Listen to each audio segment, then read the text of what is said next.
So hello everyone, after long time हमारी ये series start हो रही है आज 2023 और 24 सेशन वाले स्टूडेंट्स के लिए। एंड हमारा टारगेट रहेगा 2024 का फिजिक्स का बोर्ड एग्जाम। आज फर्स्ट क्लास है, ठीक है। और I hope you all are ready.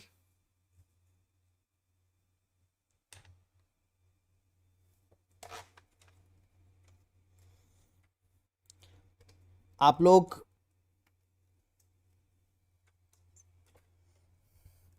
एक कॉपी, फेयर कॉपी बनाओगे आप, जो हम इस सीरीज में सारे चैप्टर्स की चैप्टर नंबर 1 से इंपॉर्टेंट क्वेश्चंस को करना शुरू करेंगे, ठीक है।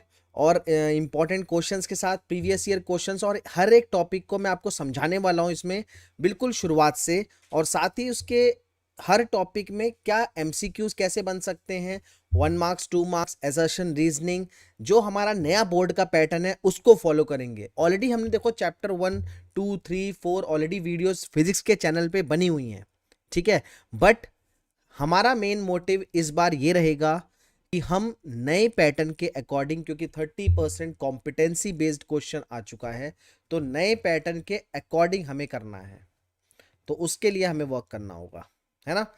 तो I hope you all are ready. क्यों दोस्तों, तैयार हो? शुरू करें? कमेंट सेक्शन पे बताओ यार।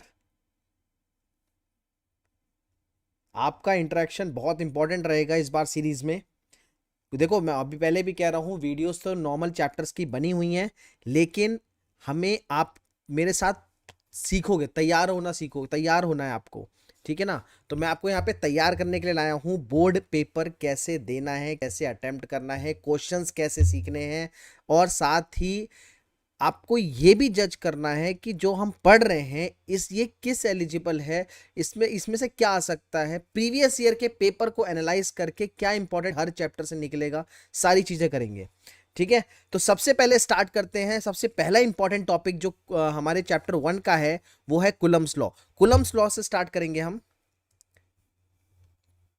देखो, हमारा जो पहला टॉपिक आएगा वो आएगा Coulomb's law of electrostatic. Coulomb's law से स्टार्ट करेंगे। कुलम्स लॉ में एक चीज का ध्यान रखना, ये तो सब पढ़ के जाते हैं कि भाई कुलम्स लॉ में जो फोर्स है it is directly proportional to the product of charges, ठीक है, और inversely proportional to square of distance between them. ये तो सबसे सिंपल पार्ट है, ये सबको पता होता है कि भाई फोर्स का फॉर्मूला निकलता है F is directly proportional to Q1 Q2, आप लोगों ने भी पढ़ा होगा कुलम्स लॉ में ये, ठीक है। उसके साथ दूसरा वाला पार्ट होता है and F is force is directly proportional to the distance square of distance between them. ये दो चीजें सिंपल होती है, हम क्या करते हैं, इसको फर्स्ट इक्वेशन मानते हैं, इसको सेकंड इक्वेशन मानते हैं और इसे कंबाइन कर देते हैं। ऑन कंबाइनिंग 1 and 2 हमारा क्या बन जाता है, F is directly proportional to Q1 Q2 by are square. ये तो बेसिक चीज है, क्लास 12 का बच्चा हर एक जना सबसे पहले यही तैयार करता है। लेकिन कुलम्स लॉ में भी कुछ ऐसा पार्ट है जो 1 मार्क्स में जिसके आने के चांसेस होते हैं, ठीक है, और उस चीज पे फोकस करना है हमें। पहले हम इसका पूरा फॉर्मूला कर लेते हैं। तो ये फॉर्मूला हमारा बनता है F is equal to 1/4 pi epsilon naught Q1 Q2 by are square. ये बन गया हमारा सिंपल फॉर्मूला, ठीक है, ये तो बन गया हमारा सिंपल सा फॉर्मूला। अब हमें मेन फोकस किस चीज पे करना है कि भाई फॉर्मूला बनने के बाद एक तो आपको ये याद रखना है कि ये 1/4 पाई एप्सिलॉन नॉट होता क्या है। ये जो 1/4 पाई एप्सिलॉन नॉट है ये होता क्या है, इसकी वैल्यू क्या होती है। ये कांस्टेंट हमने यूज किया है प्रोपोर्शनलिटी साइन हटाने के लिए, जिसकी वैल्यू होती है 9 × 10⁹ न्यूटन मीटर स्क्वायर पर कूलम स्क्वायर, ठीक है। ये आप पहली चीज देखो, मैं उन चीजों पे फोकस करूंगा खाली इस सीरीज में जो आपको बिल्कुल दिमाग में रखनी है। ध्यान रहे, मैं सिर्फ उन चीजों पे फोकस करने वाला हूं जो आपको बिल्कुल दिमाग में रखनी है कि हाँ ये आपको रटा होना चाहिए, ये बिल्कुल ऑन द टिप्स आपके माइंड में होना चाहिए, ठीक है। तो कूलम्स लॉ का फॉर्मूला जो आप डायरेक्टली यूज करोगे वो तो ये तो यूज करोगे आप, नो डाउट। इसमें आप ये भी ध्यान रखना कि ये जो वैल्यू है ये बहुत यूज हो, ये बहुत काम आएगी, ठीक है, वैल्यू बहुत काम आएगी। ये 9 × 10⁹ न्यूटन मीटर स्क्वायर, कहीं पे भी आपको 1/4 की वैल्यू रखनी होगी तो आप ये रखोगे। अब न्यूमेरिकल में ऐसी चीजें भी आएंगी, ध्यान रखना, न्यूमेरिकल में ऐसी चीजें भी आएंगी जहां पे ये वैल्यू 1/4 पाई एप्सिलॉन नॉट की जगह 4 पाई एप्सिलॉन नॉट होगा, खाली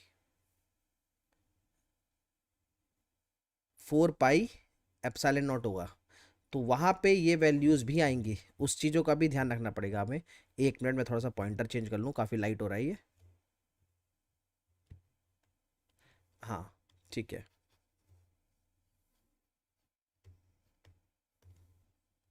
अब देखो, कहीं पे 4 पाई एप्सिलॉन नॉट डायरेक्ट यूज करना होगा, तब क्या करोगे। अब आप ये समझ जाओ कि 1/4 पाई एप्सिलॉन नॉट की वैल्यू होती है 9 × 10⁹। 4 पाई एप्सिलॉन नॉट में आप सीधे सीधे यूज कर लोगे 1/9 × 10⁹ ये चीजें न्यूमेरिकल में आपको करनी है, ठीक है, वैल्यूज जहां पे न्यूमेरिकल में यूज करना होगा। अच्छा, इसी का अगर सीजीएस यूनिट आएगी तो क्या होगा, कोई सीजीएस यूनिट बता सकता है इसकी। देखो, न्यूटन की सीजीएस यूनिट डाइन, मीटर का सेंटीमीटर स्क्वायर, और कुलम का होगा इलेक्ट्रोस्टैटिक यूनिट ESU का स्क्वायर, ठीक है। तो ये होगा हमारा इसकी सीजीएस यूनिट, क्लियर। अब इसमें एक चीज और होगी, अगर 4 पाई एप्सिलॉन नॉट की जगह सिर्फ एप्सिलॉन नॉट की वैल्यू निकालने को कहेगा आपसे। देखो, प्लेलिस्ट जब आप फिजिक्स के चैनल पे जाओगे, फिजिक्स के चैनल पे प्लेलिस्ट में ऑलरेडी ये पूरा डिटेल्ड में मैंने पढ़ा रखा है। अभी मैं आपको बार बार समझा रहा हूं, मैं सिर्फ उन चीजों पे फोकस कर रहा हूं जो आपको डायरेक्टली दिमाग में रखनी है फॉर बोर्ड एग्जाम्स। आप पढ़ के सब जाओगे लेकिन इन चीजों पे ज्यादा फोकस करोगे जो मैं आपको इस समय बता रहा हूं। इन चीजों पे आपको बिल्कुल एक को तैयार रखना है। अब देखो, ये जो छोटी छोटी चीजें हैं ना, ये न्यूमेरिकल करते टाइम आपको यहाँ पे दिक्कत होती है कि वैल्यूज क्या पुट करें। अब यहाँ पे जैसे मैंने कहा 1/4 आपको सबको याद रहता है कि 9 × 10⁹ है, ठीक है, लेकिन कभी कभी सीधे 4 पाई में बच्चे कंफ्यूज हो जाते हैं, तो वहां पे आप रखोगे 1/9 × 10⁹। दूसरी चीज एप्सिलॉन नॉट, एप्सिलॉन नॉट यहां पे वैल्यू आती है, इसको याद कर लो, 8.854 × 10⁻⁻12 कूलम स्क्वायर पर न्यूटन पर मीटर स्क्वायर, ठीक है। ये है एप्सिलॉन नॉट की वैल्यू। निकाली कैसे, निकाली इसी से ही है, ठीक है, निकालने में कंफ्यूज मत होना। 4 पाई को लेके जो पूरा सॉल्व करा है निकाली इसी से ही है, बस जो हमारा ऊपर वाली वैल्यूज हैं वो नीचे हो जाती हैं। जैसे यूनिट में कूलम स्क्वायर पर न्यूटन पर मीटर स्क्वायर। देखो यहाँ पे न्यूटन मीटर स्क्वायर पर कूलम स्क्वायर था, तो कूलम स्क्वायर ऊपर चले जाएगा और न्यूटन मीटर स्क्वायर नीचे चले जाएंगे। ठीक है, इसको बोलते हैं परमिटिविटी इन फ्री स्पेस। इसको क्या बोलते हैं? Permittivity of free space. Permittivity of free space. Basically permittivity क्या होता है? परमिटिविटी से आप क्या समझते हो? What do you mean by permittivity? कोई बता सकता है परमिटिविटी क्या होता है?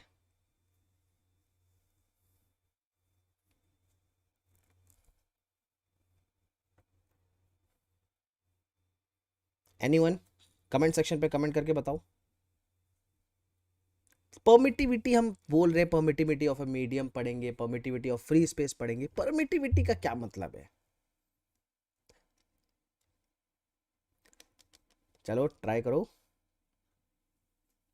किसी को नहीं पता?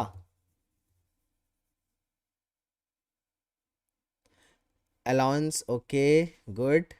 देखो सही है। किसी भी, देखो परमिटिविटी एक ऐसी क्वांटिटी होती है जो ये डिसाइड करती है कि कितना इलेक्ट्रिक इफेक्ट का ट्रांसमिशन हो रहा है किसी भी सब्सटेंस से। ठीक है ना? तो आप लिख भी सकते हो permittivity is that quantity. Permittivity एक ऐसी क्वांटिटी है जो डिसाइड करती है that how much electric effect का जो ट्रांसमिशन है that will be there in the substance. ठीक है, तो इसीलिए हम स्पेस का अलग पढ़ते हैं, मीडियम का अलग पढ़ते हैं, रिलेटिव अलग पढ़ते हैं। अब तीन चीजें आपको याद रखनी है। देखो तीन चीजें यहां पे याद रखनी है। पहली चीज, फर्स्ट पार्ट देखो क्या है हमारा, ई, ई आर और ई नॉट। बेसिकली ये एप्सिलॉन, एप्सिलॉन आर और एप्सिलॉन नॉट है।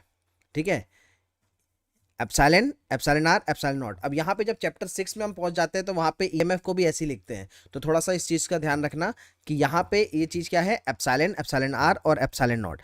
ठीक है, खाली एप्सिलॉन का मतलब होता है परमिटिविटी ऑफ मीडियम। खाली एप्सिलॉन का क्या मतलब होता है? Permittivity of medium. खाली एप्सिलॉन का मतलब क्या है? Permittivity of medium. Epsilon R का मतलब क्या है? Relative permittivity of medium. Epsilon R का मतलब क्या है? Relative permittivity of medium. ध्यान रहे, एप्सिलॉन मतलब परमिटिविटी ऑफ मीडियम। अगर एप्सिलॉन के साथ आर लगा हुआ है इसका मतलब है रिलेटिव परमिटिविटी ऑफ मीडियम। और एप्सिलॉन नॉट अभी अभी हमने लिखा है क्या? Permittivity of free space. Permittivity of free space. अब देखो तीन परमिटिविटी हैं आपके पास। एक मीडियम की, अगर यहाँ पे नॉट लगा है, नॉट फॉर नथिंग होता है, मतलब ये एयर का केस है। ठीक है, ये वाला मीडियम का केस है। और ई आर, एप्सिलॉन आर जो है that is the relative permittivity of a medium. जैसे रिफ्रैक्टिव इंडेक्स के केस में रिलेटिव रिफ्रैक्टिव इंडेक्स आता था, ऐसे यहाँ पे एप्सिलॉन आर मतलब relative permittivity of a medium है। अब रिलेटिव परमिटिविटी ऑफ मीडियम का फॉर्मूला बिल्कुल वही होगा, simple epsilon R is equal to epsilon by epsilon naught. Simple epsilon R is equals to epsilon by epsilon naught, मतलब permittivity of a medium upon permittivity of free space. अब ये जो part है ना, इसी को मैं कह रहा था, ये आपको, इसको आप अभी इसी वक्त 2 से 3 बार लिख के इसे प्रिपेयर कर लो। ठीक है, ये आपको 1 मार्क्स में हेल्प कर सकता है। ये epsilon, epsilon R, epsilon naught और उनके बीच का रिलेशन। एप्सिलॉन आर क्या होता है? Epsilon by epsilon not. समझ में आ गया? इसमें कोई दिक्कत? एनीवन? इसमें कोई दिक्कत, कोई परेशानी यहां तक? एप्सिलॉन आर जो होता है ये भी याद रखो, ये यूनिटलेस होता है। It is unitless and dimensionless. It is unitless and dimensionless ratio है ये। ठीक है, इसमें कोई दिक्कत? आगे बढ़े? That's good. अब देखो ये रिलेशन एक तैयार हो गया। दूसरा न्यूमेरिकली आपको एक चीज और तैयार करना है यहाँ पर। दूसरी चीज, एक चीज और यहाँ पे याद करनी है कि ये जो एप्सिलॉन आर है that is numerically equal to K. अगर आपको ये पूरा डिटेल में जानना है कि ये कैसे कैसे आया है तो आप सीक्वेंस वाइज प्लेलिस्ट में फिजिक्स के चैनल पे देखो, 2 चैनल हैं, फिजिक्स वाले चैनल पे जाओगे, सेज क्लासेस फिजिक्स के चैनल पे जाओगे, वहाँ पे इनको मैंने डिटेल में टॉपिक वाइज कराया है। अभी तो मैं सिर्फ उन चीज़ों पे फोकस कर रहा हूँ जो आपको बिल्कुल प्रिपेयर होना चाहिए, जो मैं उसी चीज़ को मैं रिवाइज करा रहा हूँ। तो न्यूमेरिकली देखो एप्सिलॉन आर के बराबर होगा, ठीक है। अब यहाँ पे इसको देखो थोड़ा सा हमें ड्राइव करना पड़ेगा। अगर हम किसी मीडियम में दो चार्जेस को रखते हैं तो क्या होगा, मीडियम कुछ भी हो सकता है, ऑयल वाटर कुछ भी हो सकता है। तो अगर हम किसी दो चार्ज है, एक है Q1 एक है Q2, इसको किसी मीडियम में रखेंगे तो क्या होगा, देखो इन पे फोर्स तो लगेगा। फोर्स कितना लगेगा, ये देखो फोर्स लगेगा, force in a medium is equal to 1/4 pi. अब देखो मीडियम के केस में एप्सिलॉन की जगह, सॉरी एप्सिलॉन नॉट की जगह सिर्फ एप्सिलॉन आ जाएगा। मीडियम के केस में एप्सिलॉन नॉट की जगह सिर्फ एप्सिलॉन आ जाएगा। तो 1/4 pi epsilon Q1 Q2 upon R square, ठीक है। अब यहीं पे हम जो रिलेशन हमने पढ़ा है उसको यूज करेंगे। देखो हमने रिलेशन क्या पढ़ा, epsilon R is equal to epsilon by epsilon naught. यहां से अगर हम एप्सिलॉन निकालें तो कितना आएगा, epsilon R into epsilon naught आएगा। इस रिलेशन को यूज करेंगे, इस रिलेशन को यहाँ पे यूज करेंगे। तो देखो ये कितना निकलेगा, ये निकलेगा 1/4 पाई एप्सिलॉन की जगह epsilon R into epsilon naught Q1 Q2 by are square, है ना। अब यहां से अगर मैं epsilon R is equal to K इसको यूज करूं यहां पर, epsilon R is equal to K, तो यही फॉर्मूला देखो किस में कन्वर्ट हो जाएगा, यही फॉर्मूला मेरा कन्वर्ट हो जाएगा F force in a medium is equal to 1/4 pi epsilon naught. देखो 1/4 पाई एप्सिलॉन नॉट तो ऑलरेडी था हमारे पास, और एप्सिलॉन आर की जगह के यूज करेंगे तो यह आ जाएगा के Q1 Q2 by are square. तो ये कुछ ऐसा नहीं बन गया 1/के अलग लिख लो, ठीक है, 1/4 pi epsilon naught Q1 Q2 by are square. अब तो ये तो सिंपल फॉर्मूला बन गया भाई, 1/4 pi epsilon naught Q1 Q2 by are square. तो इसका मतलब force in a medium is equal to force in a air, क्योंकि ये जो फॉर्मूला बना ये बना फोर्स इन अ एयर का फॉर्मूला, ठीक है, जो हमने बिल्कुल शुरुआत में पढ़ा था कूलम्स लॉ के, और divided by K, force in a medium divided by के। तो ये फॉर्मूला हमारा बन गया डायरेक्ट फॉर्मूला जो हम 1 मार्क्स में यूज कर सकते हैं। इसको मैं थोड़ा नीचे कर देता हूं, ये ठीक है, डायरेक्ट फॉर्मूला जो हम 1 मार्क्स में यूज कर सकते हैं, that is force in a medium अगर निकालनी हो, और डायरेक्टली आपको उस मीडियम का अच्छा के क्या होता है, के मैं बताना भूल गया, के होता है डाइलेक्ट्रिक कांस्टेंट। यहाँ पे जो के है वो डाइलेक्ट्रिक कांस्टेंट होता है, के होता है डाइलेक्ट्रिक कांस्टेंट। तो किस फोर्स इन अ मीडियम अगर हमें निकालना हो और directly force in a air given हो, डाइलेक्ट्रिक कांस्टेंट गिवन हो, दोनों को डिवाइड कर दो, फोर्स इन अ मीडियम उसका आ जाएगा, ठीक है। किस अगर फोर्स इन एयर, देखो ये 1 मार्क्स क्वेश्चन यहां से बन सकता है, 1 मार्क्स क्वेश्चन बन सकता है कि आपको फोर्स इन एयर गिवन होगा, ठीक है, और उस मीडियम का डाइलेक्ट्रिक कांस्टेंट गिवन होगा, यानी के की वैल्यू गिवन होगी, आप डायरेक्टली फोर्स इन मीडियम इस फॉर्मूले से निकाल सकते हो। क्लियर है इतना, कोई दिक्कत इसमें? इस फॉर्मूले को आप ऐसे भी लिख सकते हैं, ये चीज का ध्यान रखना बेटा,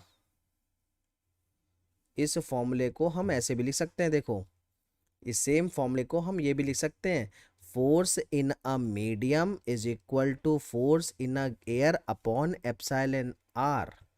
ये भी ध्यान रखना, क्यों, क्योंकि epsilon R is equal to K numerically जो हमने कंसीडर किया है यहाँ पर, तो ये दोनों ही फॉर्मूले एक जैसे हैं और दोनों ही अपने अपने तरीके से यूज हो सकते हैं क्वेश्चन में। क्लियर है यहाँ तक?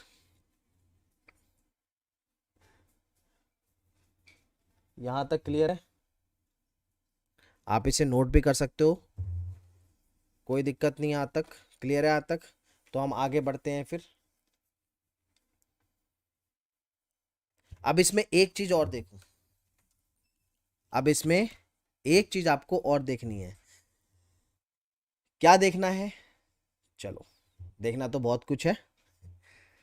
अब देखो यहां पर अगर डाइलेक्ट्रिक कांस्टेंट, देखो के जो है ये इंपॉर्टेंट है, इंपॉर्टेंट तो हालांकि हम पढ़ी इंपॉर्टेंट है तो सभी कुछ इंपॉर्टेंट है ठीक है, लेकिन यहां पर देखो अगर के की वैल्यू 1 से ज्यादा हो या 1 के बराबर हो, एक होती है वैक्यूम की, एक किसकी होती है, वैक्यूम की, तो एक से ज्यादा हो और इन्फिनिटी से कम हो, इनफाइनाइट से कम हो, ठीक है। इनफाइनाइट होती है मेटल्स की, गुड कंडक्टर्स मेटल्स की, ठीक है। के की डाइलेक्ट्रिक कांस्टेंट की वैल्यू 1 याद रखना वैक्यूम के केस में, इनफाइनाइट याद रखना मेटल के केस में। तो अगर एयर का केस आ जाए फॉर एयर, तो फॉर एयर के इज इक्वल्स टू सीधे सीधे हम लेंगे 1, ठीक है। एयर के लिए 1 लेंगे तो देखो फॉर्मूला वही निकल जाएगा अपने आप, force in a medium is equal to force in a air divided by K. Force in a air कितना होता है 1/4πε0 Q1 Q2 by are square, और नीचे के से डिवाइड करोगे के तो 1 ही है, तो देखो फोर्स इन अ एयर का फॉर्मूला बन गया सीधे सीधे, फोर्स इन अ एयर का फॉर्मूला बन गया सीधे सीधे। ये फोर्स जो होती है दिस फोर्स इज मैक्सिमम, ये फोर्स कितनी होती है मैक्सिमम होती है। अब ये भी याद रखो, देखो वन वर्ड क्वेश्चन यहाँ से भी कंसेप्चुअल क्वेश्चन निकल सकता है। एयर के केस में जो फोर्स लग रही है that is maximum, this force is maximum when k is equals to 1। समझ में आ रहा है?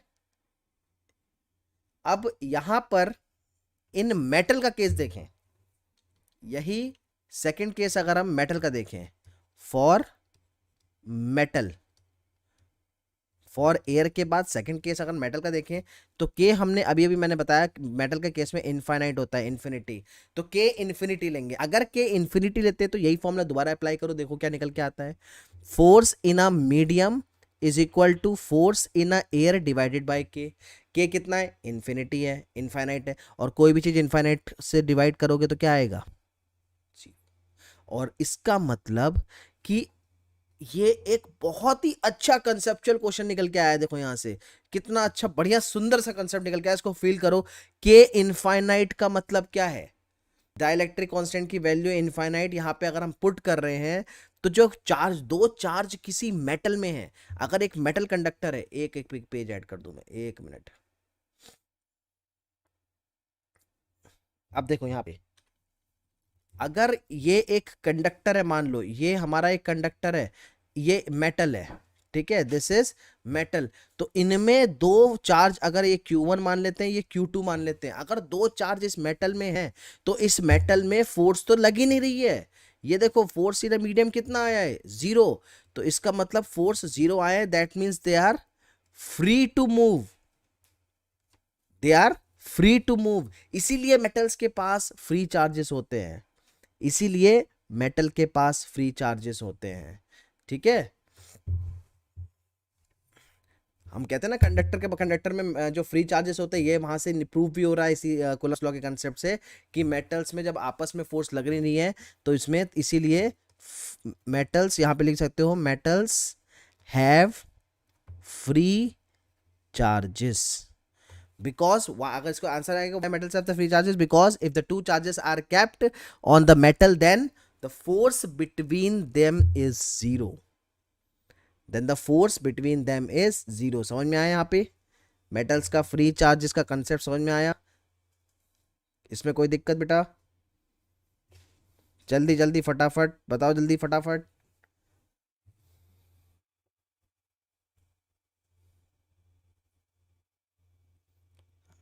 कमेंट सेक्शन में बताओ बेटा, ये समझ में आया मेटल चार्जेस का फ्री चार्जेस का कंसेप्ट, जो फोर्स 0 लग रही है?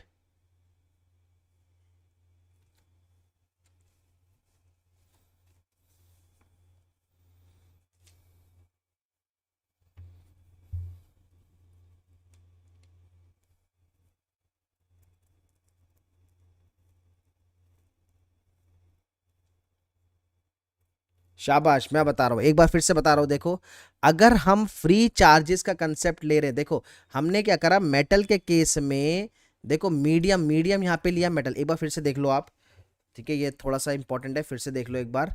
हमने, हमारे पास फॉर्मूला था force in a medium is equal to force in a air divided by के।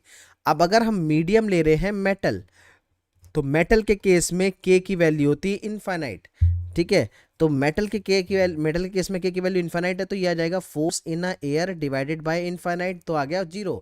मतलब कोई भी गुड मेटल है, कोई भी गुड कंडक्टर है, तो उसमें जो चार्जेस होंगे उनमें आपस में फोर्स नहीं लग रही है, ठीक है, इसीलिए they are free to move, they are free to move, they are free charges, ठीक है। ये था इसका कंसेप्ट खाली, ठीक है ना।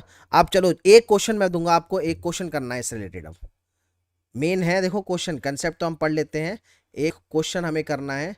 तो चलो अब आगे क्वेश्चन की बारी। एक क्वेश्चन लिखो।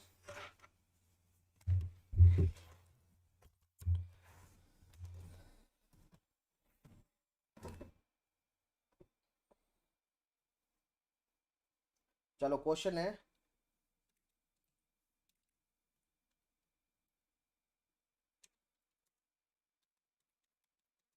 थ्री चार्जेस, ठीक है, एक क्यू है, एक माइनस क्यू है और एक क्यू नॉट है। They are placed as shown. ठीक है, अभी मैं फिगर बनाऊंगा। दे आर प्लेस्ड एज शोन। ठीक है, अब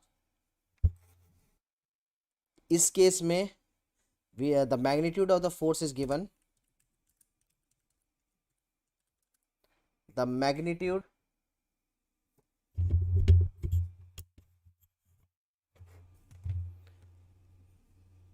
the magnitude of net force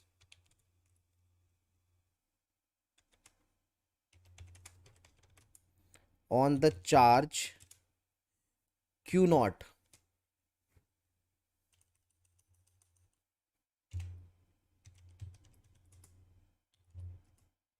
the magnitude of the net force on the charge q naught at point O is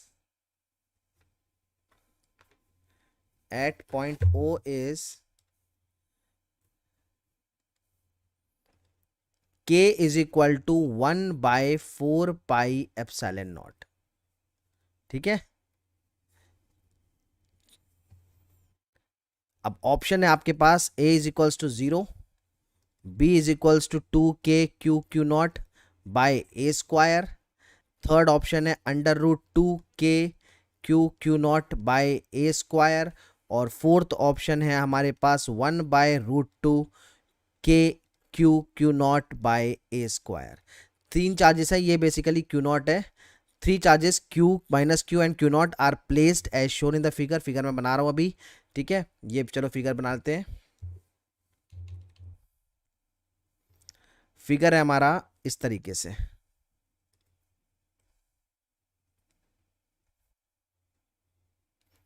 ये फिगर है, ठीक है, ये हमारा ओ पॉइंट और एक चार्ज है माइनस क्यू। ठीक है, दिस इज प्लस क्यू और ये क्यू नॉट। ठीक है, अब ये तीन चार्जेस हैं, इसको प्लेस करा हुआ है। The magnitude of the net force on the charge Q not at point O is K is equals to 1/4 pi epsilon naught। अब आपको उसका ऑप्शन निकालना है, कितना आएगा। 2 मिनट दे रहा हूं, just try it, come on. ये क्वेश्चन करना है आपने। I need the correct answer in the option in the message box. Try करो। तीन चार्जेस हैं आपके पास, ये डिस्टेंस हमें ए गिवन है, दिस इज ए, डिस्टेंस हमें ए गिवन है। ये प्रीवियस ईयर क्वेश्चन है, ये PYQ प्रीवियस ईयर क्वेश्चन है ये हमारा। ठीक है, ये CBSE 2021 के टर्म 1 में पूछा गया सवाल है। 2021 में टर्म 1 और टर्म 2 दो बार पेपर हुए थे। तो टर्म 1 के पेपर में 2021 में पूछा गया सवाल है ये MCQ। इसे आपको करना है, कम ऑन जल्दी से।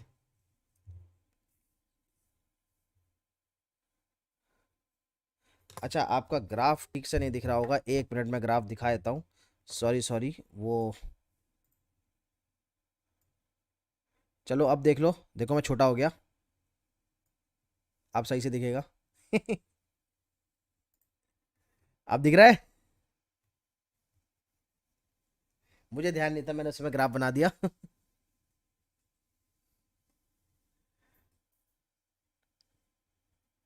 दे दिया बेटा, साइड दे दिया, देखो छोटा हो गया मैं, वैसे ही छोटा हूँ और छोटा हो गया।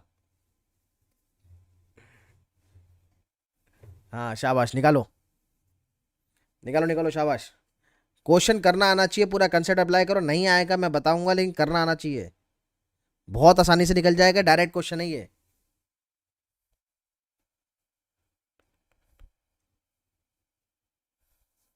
आपको नेट फोर्स का मैग्नीट्यूड निकालना है खाली, कितना आ रहा है बताओ। Option A B C D, जल्दी आंसर दो।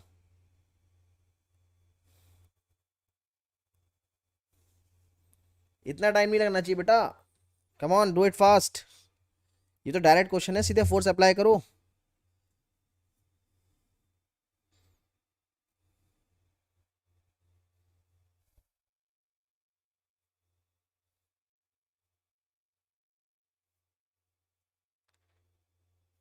बहुत बढ़िया, श्रेया का आंसर आ गया है सी। सी इज द करेक्ट आंसर। बहुत बढ़िया बेटा, कैसे निकाला बता सकते हो श्रेया? बहुत बढ़िया, सीधा सीधा आंसर था सी, बहुत बढ़िया। नहीं नहीं नहीं नहीं, ए नहीं है, सी आंसर है, ए नहीं है, आंसर सी होना चाहिए। निकालो निकालो, कोई बात नहीं।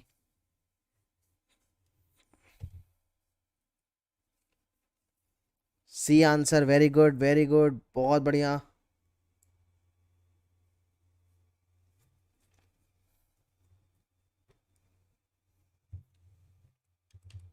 बहुत बढ़िया बेटा, बहुत बढ़िया। Good good good. एक क्वेश्चन इसी से रिलेटेड और आया है, एक और क्वेश्चन करेंगे इसी से रिलेटेड। अच्छा, वो बहुत सही निकाला आपने। नहीं नहीं, ये बी आंसर किसका आ रहा है? सी आएगा बेटा, चेक करो, आंसर सी आएगा, आंसर सी आएगा। एक और क्वेश्चन लिखो, टू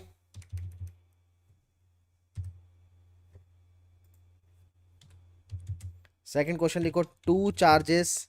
ये क्वेश्चन नोट भी कर लेना है, ये क्वेश्चन नोट भी करना है आपको, ये क्वेश्चंस नोट भी करने, ये सारे प्रीवियस ईयर क्वेश्चन करा रहा हूं मैं, ध्यान रहे, ये क्वेश्चन नोट करने हैं आपने। Two charges Q and minus three Q, Q and minus three Q are fixed on x-axis, are fixed on x-axis separated by distance d, by distance d. Where should a third charge, where should a third charge 2q be placed from A such that, from A such that it will not experience any force, it will not experience any force। Two charges, अब देखो इसके graph में मैं आपको help कर देता हूं। दो चार्जेस हैं, टू चार्जेस आर प्लेस्ड, ये हम दो चार्जेस को रख रहे हैं, two charges are placed, are fixed on x axis q and minus 3q, this is q at point A and this is minus 3q at point B, are fixed on x axis separated by distance d, the total distance यहां पे इनकी दोनों charges के बीच की है d, this is d, ठीक है। तो q है, माइनस थ्री क्यू है। Now where should a third charge 2q be placed from A से कितनी दूर, कहां पे हम थर्ड चार्ज को प्लेस करें 2q जिसका मैग्नीट्यूड है, ताकि कोई फोर्स ना लगे। अब ये निकालना है, ठीक है। ऑप्शन देने की जरूरत है, चलो मैं दे ही देता हूं ऑप्शन, आपको इजी पड़ेगा, प्रैक्टिस भी एमसीक्यू के हिसाब से करनी है। तो ऑप्शन ए है d minus root three D by two, option B है d plus root three D by two, option C है d plus three D by two, और ऑप्शन डी है d minus three D by two. ये चार option है, ये चार option है। चलो 1 मिनट है आपके पास, जल्दी से निकालो।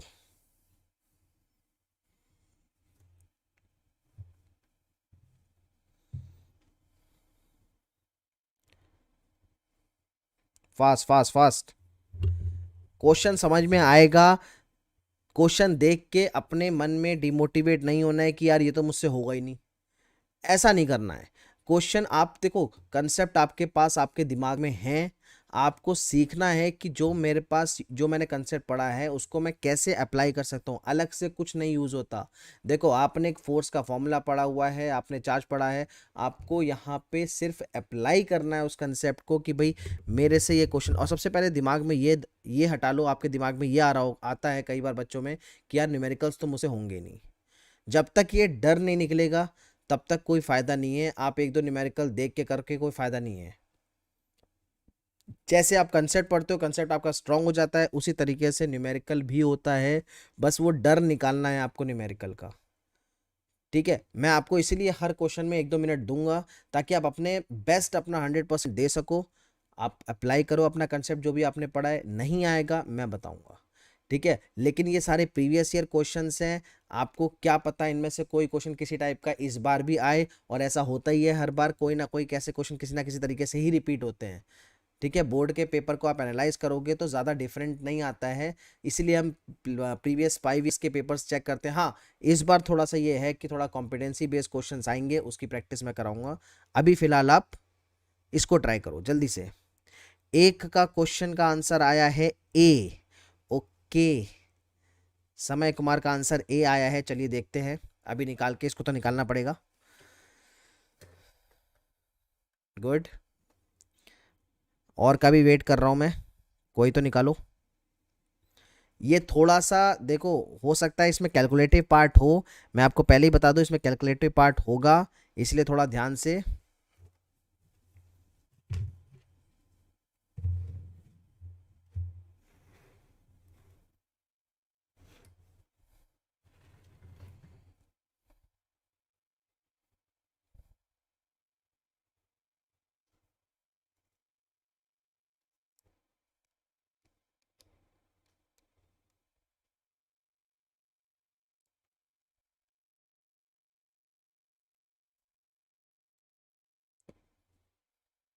चलो काफी टाइम हो गया, अब आई होप मुझे बताना चाहिए।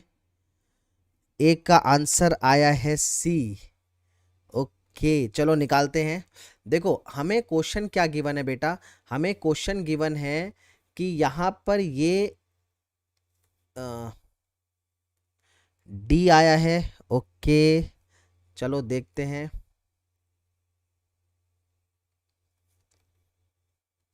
देखो बेटा, हमें पहले तो एक पॉइंट लेना है पी पॉइंट, और उस पी पॉइंट पे हमें ये चार्ज को रखना है। अब आप देख लो बेटा, आप इधर देख लो, हमें पी पॉइंट पे चार्ज को रखना है। अब हमें ऐसी जगह पे रखना है, देखो बेसिकली इसने बोला क्या है, where should a third charge 2q be placed from A such that it will not experience any force, उस पर कोई फोर्स ना लगे। अब देखो ये पॉजिटिव चार्ज है और ये नेगेटिव चार्ज है, यानी कि अगर हम कहीं पे भी ऐसी जगह हमें ढूंढनी है जहां पे ये इसका पॉजिटिव का जो फोर्स है वो नेगेटिव से बैलेंस हो रहा हो, मतलब फोर्स ऑफ अट्रैक्शन और फोर्स ऑफ रिपल्शन बैलेंस हो रहा है, हमें वो जगह ढूंढनी है। ठीक है, हम मान लेते हैं, देखो यहाँ पर एक स्ट्रेट लाइन ले लेते हैं पहले, ये स्ट्रेट लाइन है। ठीक है, इस स्ट्रेट लाइन पे ये पॉइंट ए था, ये पॉइंट बी था, ये चार्ज प्लस क्यू है, ये चार्ज -3q है। ठीक है, तो हम एक पॉइंट ले लेते हैं, मान लो पॉइंट पी। इस पी पॉइंट को, अब इनकी दूरी ऑलरेडी हमें डी दे रखी है। ठीक है, इनकी दूरी हमें ऑलरेडी दे रखी है डी। हम एक काम करते हैं, एक्स डिस्टेंस ले लेते हैं ए से, let X distance, let P be a point at X distance from ए।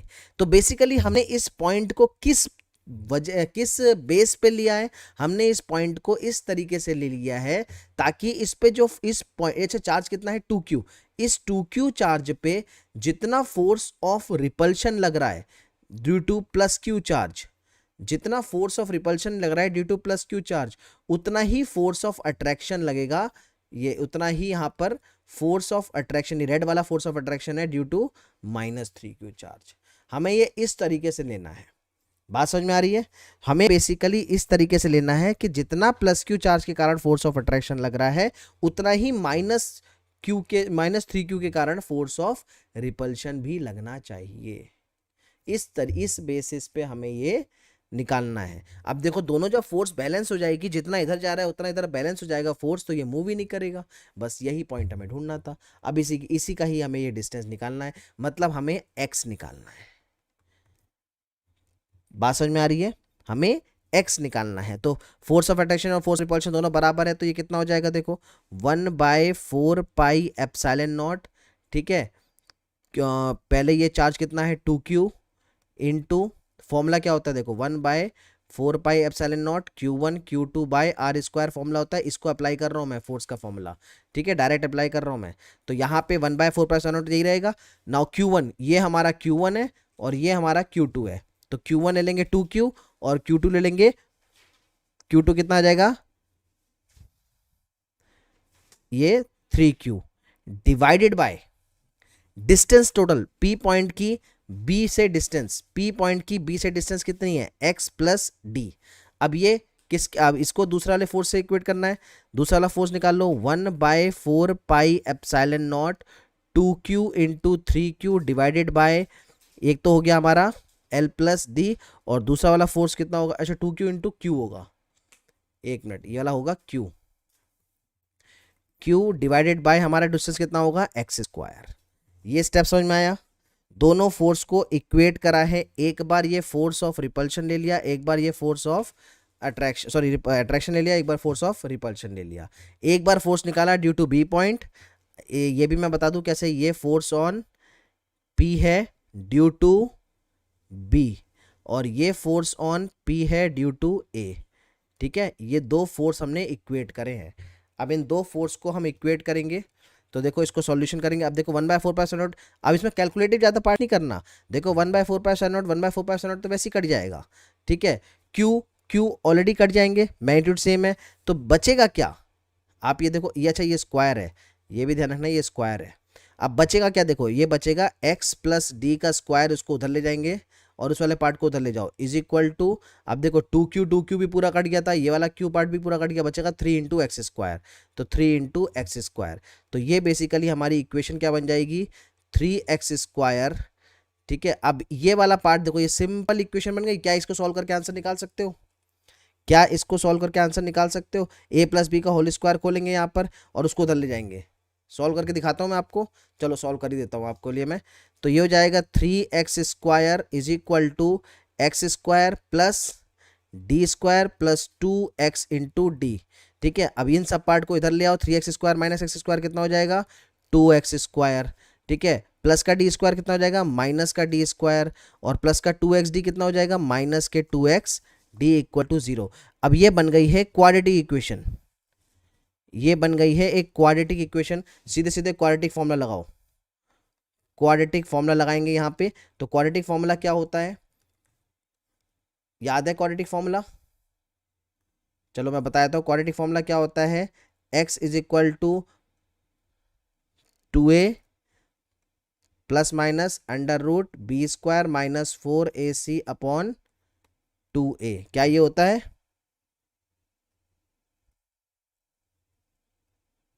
गलत, -b होता है। ठीक है, तो यहां पे क्वाड्रेटिक फॉर्मूला यूज करना है। अच्छा, स्प्लिटिंग करके कर सकते हैं, स्प्लिटिंग करके कर सकते हैं। x = -b ± √b² - 4ac/2a। एक फॉर्मूला आप ये लगा सकते हो और दूसरा फॉर्मूला लगा सकते हो मिडिल टर्म स्प्लिटिंग। दोनों से ही आंसर आ जाएगा, यहाँ पे आपको सिर्फ x निकालना है दोनों से ही।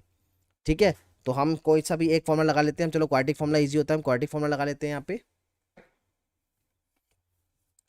तो हमारा यहाँ से फॉर्मूला लग जाएगा, यहाँ से हमारा फॉर्मूला लग जाएगा ये x = -d हो जाएगा, ये 2d ±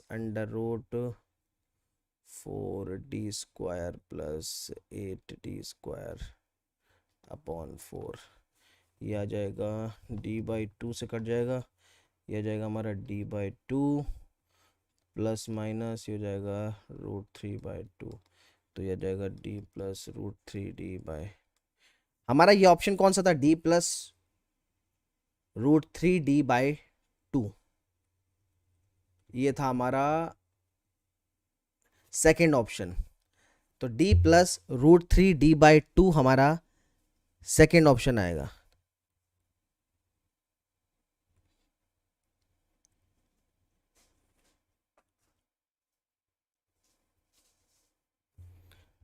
नोट कर लो आप इसको।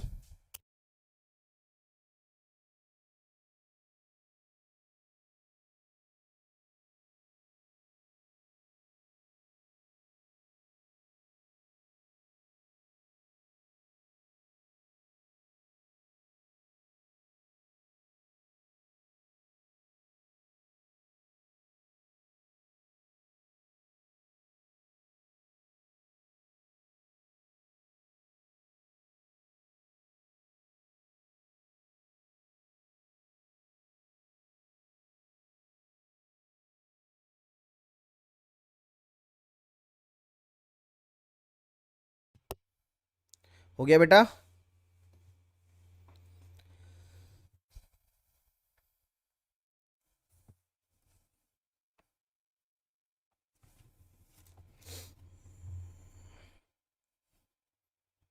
डन।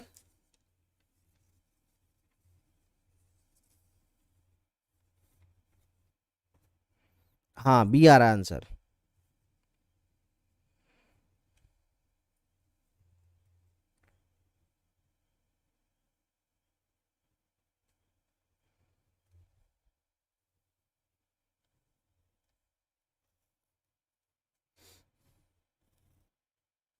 हो गया। चलो अब इसी में आगे बढ़ते हैं अपने अगले कंसेप्ट पे। अभी कंसेप्चुअल क्वेश्चंस मैं एक साथ कराऊंगा, अभी यहाँ पे हम दूसरे कंसेप्ट पे पढ़ने आ रहे हैं।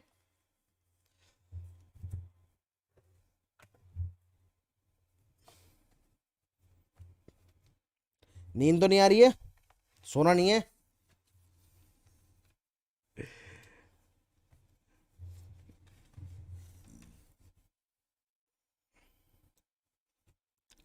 चलो अगला कंसेप्ट है हमारा, देखो यहाँ पे हमें दूसरा अभी एक इजी पार्ट, एक इजी टॉपिक लेके यहाँ पे इजी टॉपिक ला रहा हूँ मैं।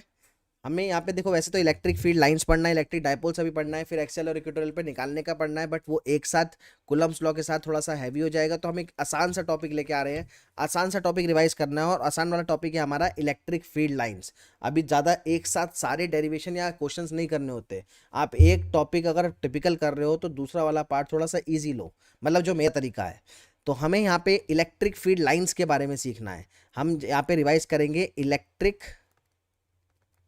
Field lines. ध्यान रहे अभी मैं सिर्फ वो थोड़े थोड़े इंपॉर्टेंट टॉपिक्स ले रहा हूं जो आपको बिल्कुल प्रिपेयर होने चाहिए। मैं इलेक्ट्रिक डायपोल और एक्सेल और इक्वेटोरियल लाइन अभी इंक्लूड नहीं कर रहा, उसे हम नेक्स्ट क्लास में इंक्लूड करेंगे, क्योंकि उसके अपने ही क्वेश्चंस होते हैं जो प्रैक्टिस करने होते हैं, वो अच्छे खासे क्वेश्चंस होते हैं। तो अभी हम एक दो पार्ट पढ़ रहे हैं, दूसरा पार्ट हमारा है इलेक्ट्रिक फील्ड लाइंस के बारे में। क्लियर है? अब इलेक्ट्रिक फील्ड लाइंस आपको बनाने के लिए आती हैं, या फिर बनी होंगी, आपको पहचानना होगा किस चार्ज का है, कैसा है वो क्वेश्चन। अभी मैं आपको दिखाऊंगा कैसा आया हुआ क्वेश्चन है। अभी आप पहले ये सीख लो, पहली इलेक्ट्रिक फील्ड लाइंस होता है आइसोलेट चार्ज के। आइसोलेट चार्ज मतलब पॉजिटिव चार्ज। अब पॉजिटिव चार्ज के कारण इलेक्ट्रिक फील्ड लाइंस हमेशा आउटवर्ड ऐसे निकलती हैं। ये याद कर लो सीधे सीधे स्ट्रेट फॉरवर्ड, ठीक है? डिटेल में यहाँ पे अभी यहाँ पे डिटेल में आपको पढ़ना है तो इसको प्लेलिस्ट में जाके पढ़ोगे। सीधे सीधे अभी याद कर लो, electric field lines positive charge में इस तरीके से निकलती हैं, ठीक है? रेडियली आउटवर्ड, आपको याद रखना होगा कैसे निकलती हैं, radially outward and spherically symmetrical. इसे सीधे सीधे याद करो, spherically symmetrical and radially outward. Spherically symmetrical and radially outward. यहीं पे अगर चार्ज प्लस की जगह माइनस आ गया, नेगेटिव चार्ज के लिए बनाना है, तो नेगेटिव चार्ज के लिए यही लाइंस हो जाएंगी रेडियली इनवर्ड। कहीं पे भी प्लस या माइनस चार्ज आएगा, ध्यान रहे प्लस चार्ज के लिए रेडियली आउटवर्ड और माइनस चार्ज के लिए रेडियली इनवर्ड। ये भी स्फेरिकल सिमेट्री होती है, इसकी भी स्फेरिकल सिमेट्री होती है, बट ये रेडियली आउटवर्ड है और ये होगी रेडियली इनवर्ड। क्लियर है? प्रिपेयर हो गया? रेडियली आउटवर्ड, रेडियली इनवर्ड, याद रहेगा? ठीक है, चलो अब हमें यहीं पे दूसरा सिस्टम करना है, सिस्टम ऑफ टू चार्जेस। अगर मान लो सिंगल चार्ज नहीं है, दो चार्ज इंक्लूड हो रहे हैं, तो दो चार्ज किस किस तरीके से इंक्लूड होंगे ये देखो। एक हम लेते हैं पॉजिटिव चार्ज, अभी अब दोनों हम सेम चार्ज ले रहे हैं, ठीक है, और दोनों का मैग्नीट्यूड बराबर है, मतलब कंसेप्ट देख लो, कंसेप्ट क्या है यहाँ पर। सेकेंड पार्ट ये है कि Q1 और Q2 बराबर है और दोनों ही चार्ज पॉजिटिव है, ठीक है, सेम चार्जेस। तब फील्ड लाइंस कैसी बनेंगी, उस सिस्टम का फील्ड लाइंस कैसे बनेंगी? ठीक है बेटा, ये कोई पूछ रहा है कि सर ये वीडियो आप अपलोड करोगे? लाइव क्लास की वीडियो ऑलरेडी सेव रहेगी, दोनों ही चैनल पे सेव होगी, यहाँ पर भी और जो फिजिक्स का चैनल है वहाँ पर भी सेव होगी, वो परेशानी वाली बात नहीं है। और अगर इन वीडियो को डिटेल में करना है तो डिटेल में तो टॉपिक वाइज करा रखा है मैंने, आप प्लेलिस्ट में जाके चेक करो सेज क्लासेस के, ठीक है। तो Q1 equals to Q2 plus minus same charge. अब सेम चार्ज के लिए देखो, हाँ बेटा ये वीडियो अपलोड हो जाएगी। Q1 equals to Q2 same charge. अब देखो सेम चार्ज अगर हम यहाँ पे इंक्लूड करें तो ये पॉजिटिव है और ये भी पॉजिटिव है, और दोनों की जो लाइन होती हैं वो स्ट्रेट होती हैं, तो लाइन तो कभी भी इंटरसेक्ट करेंगी नहीं, ठीक है। तो इसमें देखो दोनों में लाइन इंटरसेक्ट तो नहीं करेंगी, तो फिर जाएंगी कैसे लाइन? तो इस केस में देखो लाइन थोड़ा सा इस तरीके से जाती है,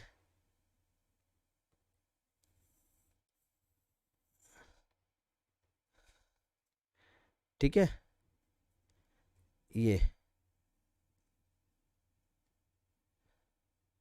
इस तरीके से लाइन बनेगी, ठीक है। एक न्यूट्रल रीजन बनता है बीच में, यहां बीच में ये जो फॉर्म हो रहा है ना, this is called neutral region, neutral region positive charge में, ठीक है। ये होता है हमारा न्यूट्रल रीजन। ध्यान रखना ये किस केस में है? When Q1 is equal to Q2। अगर Q1 और Q2 बराबर हैं तो ये जो न्यूट्रल रीजन इस चार्ज से फॉर्म हो रहा है इसको x1 मान लेते हैं, और इस चार्ज से फॉर्म हो रहा है इसको x2 मान लेते हैं, तो x1 is equal to x2।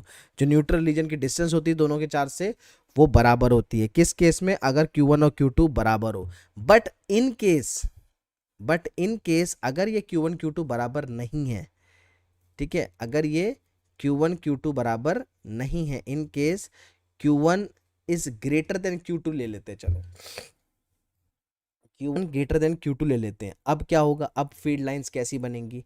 अब फील्ड लाइंस कैसी बनेंगी देखो, अब मान लेते हैं चार्ज वही है, चार्ज पॉजिटिव पॉजिटिव चार्ज है, ठीक है, सेम चार्जेस लिए हैं अभी हमने।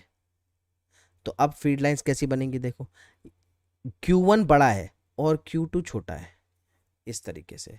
तो इस केस में क्या होगा देखो, फील्ड लाइंस कुछ इस तरीके की रहेंगी,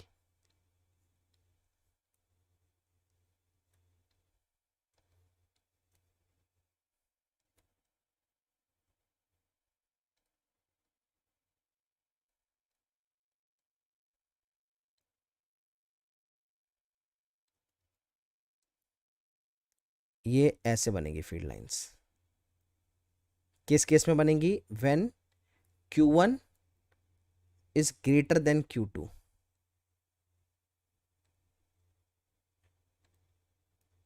इस तरीके से। मतलब न्यूट्रल रीजन तो यहां भी बन रहा है, न्यूट्रल रीजन तो देखो ये फॉर्म हो रहा है, दिस इज न्यूट्रल रीजन, ये जो मैंने ग्रीन से शेडेड करा है ये न्यूट्रल रीजन है। लेकिन इस केस में जो न्यूट्रल रीजन फॉर्म होगा, ध्यान रहे, इस केस में जो न्यूट्रल रीजन फॉर्म होगा उसकी जो डिस्टेंस होगी दैट विल बी डिफरेंट, इसकी जो डिस्टेंस होगी दैट विल बी डिफरेंट। देखो यहां से जो x1 है ये ज्यादा होगा और x2 कम होगा। मतलब if in case Q1 is greater than Q2 तो x1 भी x2 से बड़ा होगा। x1 क्या है? न्यूट्रल रीजन की डिस्टेंस पॉजिटिव चार्ज से। क्लियर है? इतना कंसेप्ट समझ में आया इलेक्ट्रिक फील्ड लाइंस का। एक टिंकल वर्मा है भाई, इसको बेचारे को हाय तो बोल दो कोई, आप लोग का वेट कर रहा है ये।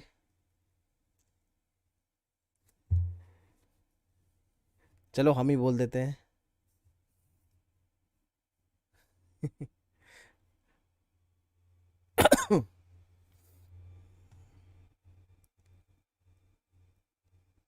ओके, अब देखो ये हो गया सेकंड पार्ट। अब हमें लेना है two equal and opposite charges. अगर अब equal and opposite charges, electric dipole का केस है, इलेक्ट्रिक डायपोल्स हम पढ़ेंगे, ठीक है। इलेक्ट्रिक वाला डायपोल वाला पार्ट हम नेक्स्ट क्लास में पढ़ेंगे, क्योंकि डायपोल वाला पार्ट मैं पूरा एक साथ पढ़ाऊंगा, डायपोल एक्सेल इक्वेटोरियल पूरा एक साथ करेंगे, इसलिए हमें इसके साथ। अरे बोल दिया बेटा, बोल दिया, हाय बोल दिया। परेशान ना हो। चलो इसके साथ हम अगला लेते हैं, system of two equal and opposite charge का बनाते हैं कैसा। बेसिकली ये डायपोल का केस है, ये तो बहुत इंपॉर्टेंट है, ठीक है। तीसरा कंसेप्ट आता है हमारा system of two equal and opposite charges. Basically this is the case of electric dipole. ध्यान रहे, मैं जब भी अब क्लास लूंगा यहाँ से, अब हम इस क्लास को सीरीज को बिल्कुल एग्जाम तक कंटिन्यू रखेंगे। तो जब भी मैं क्लास लूंगा ऐसी कुछ इंपॉर्टेंट टॉपिक्स, पहले चैप्टर 1 के ही इंपॉर्टेंट टॉपिक्स 3 पार्ट में हम खत्म करेंगे, ठीक है। दूसरे पार्ट में डायपोल का कंसेप्ट चलेगा और तीसरे पार्ट में पूरा गॉस लॉ। 3 पार्ट में हम चैप्टर 1 को रिवाइज करने वाले हैं और इसके रिलेटेड थोड़े थोड़े क्वेश्चंस। आपका अगर कोई भी टॉपिक आपको समझ में नहीं आ रहा, आप बेझिझक यहाँ पर मुझे इनबॉक्स में बता दो, मैं उसे दोबारा भी आपको प्रैक्टिस करा दूंगा, समझा दूंगा। लेकिन आपको चैप्टर 1 यहाँ पे तैयार करना है, बिल्कुल अच्छी तरीके से तैयार करना है। कंसेप्ट में कोई कमी नहीं होनी चाहिए। क्वेश्चंस तो फ्रीली आप कभी भी कर सकते हो, आप करते रहोगे प्रैक्टिस, मैं भी कराऊंगा प्रैक्टिस, लेकिन कंसेप्ट में तो 1% भी आपको कॉम्प्रोमाइज नहीं करना है किसी भी टॉपिक में, ठीक है। अब यहाँ पे इलेक्ट्रिक फील्ड लाइंस जो है, यहाँ पर ध्यान रहे, ये जो इलेक्ट्रिक फील्ड लाइंस है ये 1 मार्क्स क्वेश्चन आता है इसका, ठीक है। एक क्वेश्चन अभी ये प्रीवियस ईयर का क्वेश्चन है भी, मैं अभी आपको बताऊंगा, एमसीक्यू में मैंने निकाल रखा है, एक 1 मार्क्स क्वेश्चन आता है। तो इलेक्ट्रिक डायपोल का केस क्या है बेगा। अब इलेक्ट्रिक डायपोल के केस में मान लो ये एक पॉजिटिव चार्ज है, ठीक है। इलेक्ट्रिक डायपोल के केस में ये एक पॉजिटिव चार्ज है और ये एक नेगेटिव चार्ज है। तो ऐसे केस में लाइन पॉजिटिव से नेगेटिव की तरह जाएंगे। देखो आइसोलेट चार्ज पॉजिटिव का कैसा था, रेडियली आउटवर्ड, और नेगेटिव चार्ज का रेडियली इनवर्ड। तो इसमें लाइंस जो होती है वो पॉजिटिव से नेगेटिव की तरफ जाएगी, इस तरीके से एरो आएगा, पॉजिटिव से नेगेटिव। एरो का भी ध्यान रखना, हमेशा नेगेटिव की तरफ इनवर्ट जाती है और पॉजिटिव से बाहर, ठीक है, इस चीज का याद रखना। तो ये बनेगा पॉजिटिव से नेगेटिव, पॉजिटिव से नेगेटिव की तरफ, इस तरीके से ये बनेगा पॉजिटिव से नेगेटिव, ऐसे।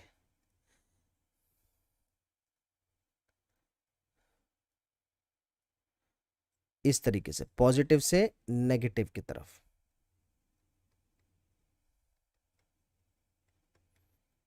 सॉरी, ये वाला नेगेटिव की तरफ बनेगा,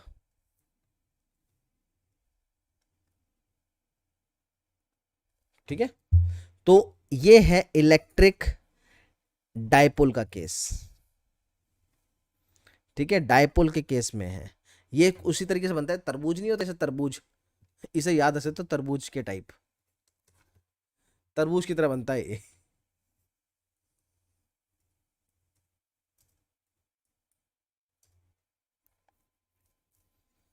ठीक है ना, हो गया। अब यहां पे system of two equal and opposite charge की जगह अगर इक्वल ना होके अनइक्वल हो तो कैसे बनेगा, ये भी देख लेते हैं। मान लो इक्वल की जगह अनइक्वल हो गया, two unequal and opposite charge, two unequal and opposite charge, इस केस में कैसे बनेगा। अनइक्वल हो और अपोजिट हो तो क्या होगा, देखो अनइक्वल के केस में मान लेते हैं ये पॉजिटिव चार्ज है, इसका मैग्नीट्यूड अलग है, और ये नेगेटिव चार्ज है। तो जिसका मैग्नीट्यूड ज्यादा होगा उसकी फील्ड लाइन ज्यादा आएंगी। ठीक है, मतलब कि ये कुछ इस तरीके से ग्रैब करेगा ऐसे करके।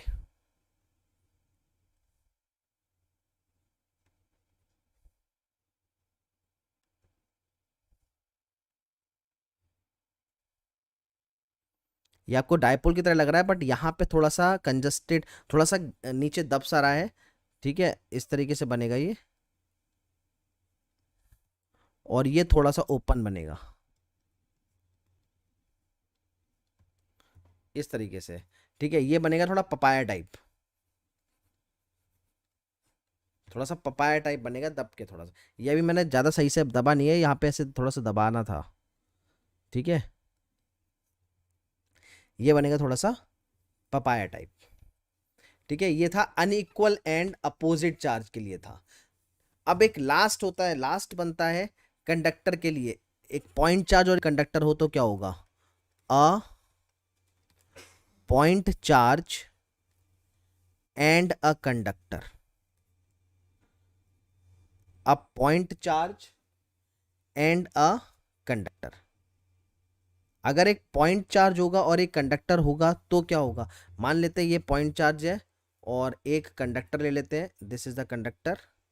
अब इस केस में कैसे बनेगा देखो, पॉइंट चार्ज तो उसी तरीके से निकलेगी फील्ड लाइंस जैसे निकलती हैं।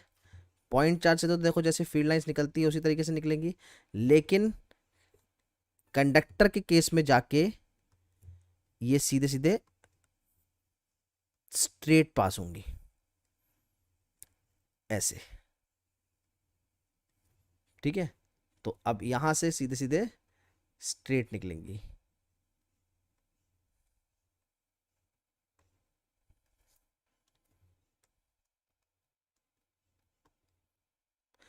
दिस इज द केस, इधर नेगेटिव इधर पॉजिटिव।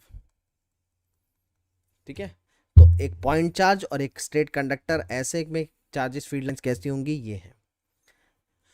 फील्ड लाइंस की प्रॉपर्टी वही है, मैंने ऑलरेडी करवा रखी है, तो वहाँ पे तो आप सिंपली पढ़ के भी आपको वहाँ पे प्रिपेयर हो जाएगा। ठीक है, पॉजिटिव से निकलती हैं, नेगेटिव तरफ जाती हैं। ठीक है ना, नॉर्मली होती हैं, कंटिन्यूस कर्व्स हैं, इमेजिनरी लाइंस हैं, स्ट्रेट और कर्व, ये लूप फॉर्म नहीं करते हैं। अच्छा, ये थोड़ा सा डिफरेंस पॉइंट है मैग्नेटिक फील्ड लाइन से कि ये लूप फॉर्म नहीं करते हैं और इंटरसेक्ट नहीं करते। जैसे मैग्नेटिक फील्ड लाइंस इंटरसेक्ट नहीं करती, वैसे इलेक्ट्रिक फील्ड लाइंस भी इंटरसेक्ट नहीं करती। इनकी जो क्लोजनेस है उसकी स्ट्रेंथ को बताती है। ठीक है, तो ये सब तो प्रॉपर्टीज हम ऑलरेडी इसमें कर चुके हैं। ये इतना पार्ट है, ये दूसरा टॉपिक था फील्ड लाइंस का। अब एक फील्ड लाइंस का क्वेश्चन करना है आपको, मैं एक फील्ड लाइंस का क्वेश्चन देने वाला था आपको। ठीक है, तो हम एक क्वेश्चन करते हैं अब फील्ड लाइंस के ऊपर, ये क्वेश्चन ये फील्ड लाइंस के ऊपर एक क्वेश्चन है, तो इस क्वेश्चन को करेंगे पहले।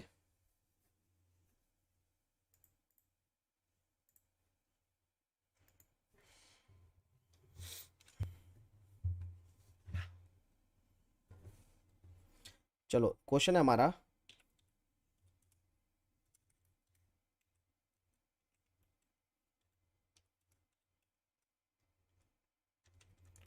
which of the field lines represents the electric field lines due to single negative charge। ये फील्ड लाइंस है, which of the field lines represent the electric field lines due to single negative charge. ठीक है, single negative charge. Options हैं minus ये,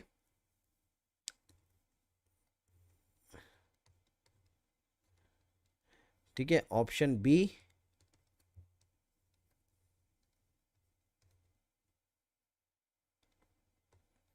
ये option B है, option C है इस तरीके से,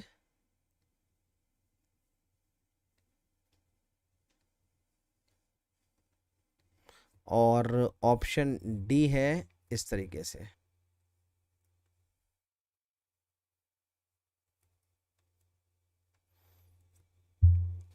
बताओ कौन सा होगा, बहुत ही सिंपल है।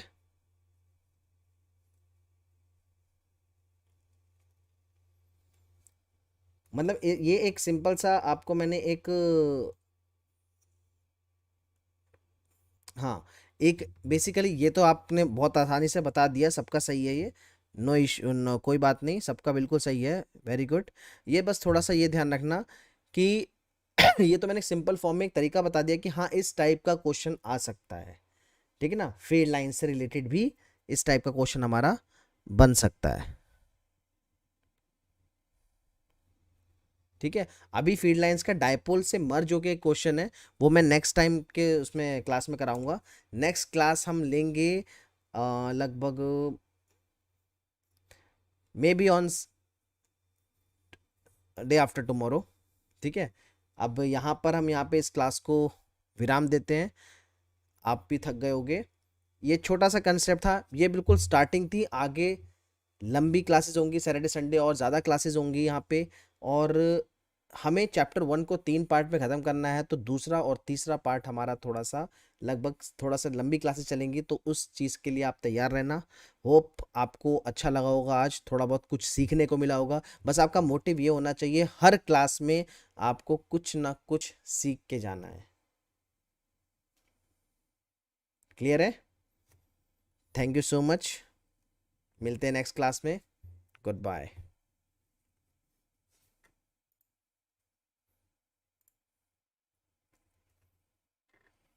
हेलो।